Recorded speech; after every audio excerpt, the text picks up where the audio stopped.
High, সেদিন ছিল ২৭শে November, আমার তিনটা পার্টি মেকআপের ডেট। তো আমি আমার যন্ত্রপাতি নিয়ে তার লোকেশনের উদ্দেশ্যে রওনা দিয়েছি। সেদিনকে আমি কাউকেই নিইনি, আর আমার লোকেশনটা একদমই কাছে ছিল, কানের মোড়ে। আমার বাড়ির থেকে অনেকটাই কাছে। আর পার্টি মেকআপ থাকলে আমি সেরকম কাউকে নিয়েও যাই না, একাই সেটাকে হ্যান্ডেল করি।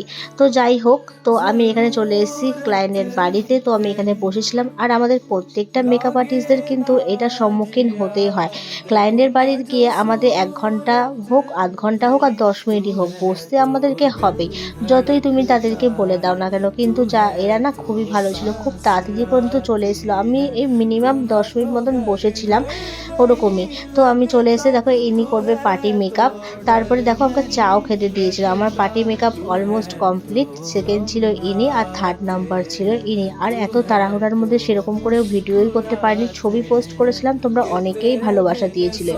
আর সবথেকে বড় কথা কি জানো তো, আমার মেকআপের মধ্যে কিন্তু এই পার্টটা ভীষণই ভালো লাগে, এই গয়না পরানোর পার্টটা।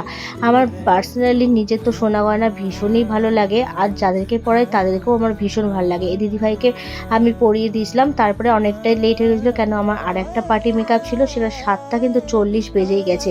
আমি আমার হাজব্যান্ডকে ডেকে নিয়েছি যে আমাকে সেখানে নিয়ে যাওয়ার জন্য। তো দেখা হচ্ছে নেক্সট একটা ভিডিও। থ্যাংকস।